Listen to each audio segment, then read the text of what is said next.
Hi, Mike Delta here. Tonight I have a Dexcom amplifier.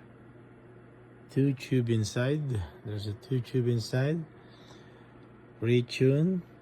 I'm gonna drive it with PC122. Bird 43 with 1000 watts lug.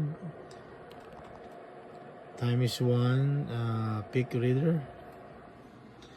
Okay, again, it's pre-tuned. Low, low, low. Check. Low. Check. It's speaking about 160 watts. So 160 watts. This is directly plugged into 120 volts.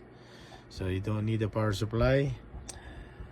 160 watts. That Dexcom amplifier. Thank you.